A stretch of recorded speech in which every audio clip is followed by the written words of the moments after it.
Russian government official says that the country field-tested its T-14 Armata main battle tanks in Syria, which, if true, would be the type's first trip overseas. The Kremlin has long used the Syrian conflict as an opportunity to test new weapons and other military equipment.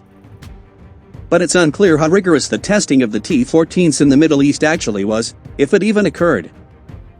Russian Minister of Industry and Trade Denis Manchurov made the comments about the T-14s in Syria on April 19, 2020, in an interview with Nalia Askarzade on T-14 or a program on Russia's state-owned Rossiya 1 television channel. Alexander Potapov, CEO of the state-run T-14 manufacturer Uralvagonzabad, had told the Vedomosti newspaper in February that his company would deliver the first production batch of T-14 tanks sometime this year.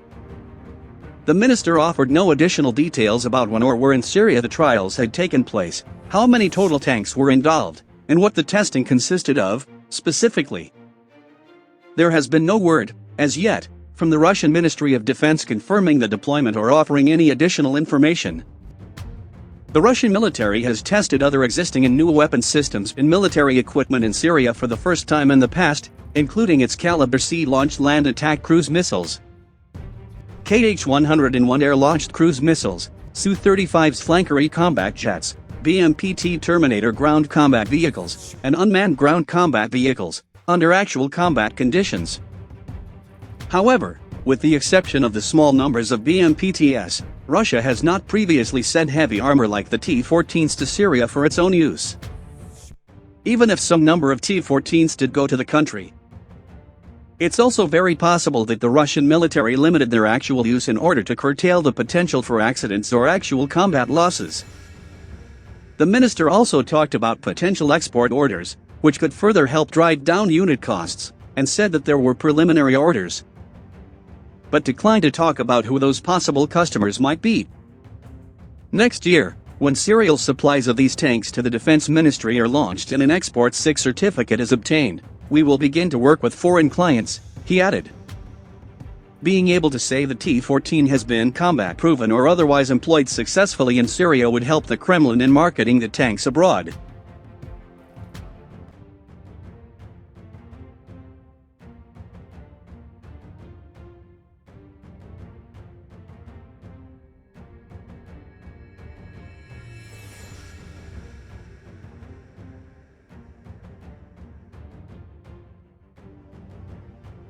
Sending the T-14s to Syria, no matter how briefly, could still be valuable for Russia's own propaganda purposes and otherwise to demonstrate the country's continued commitment to the advanced tank project despite its persistent troubles.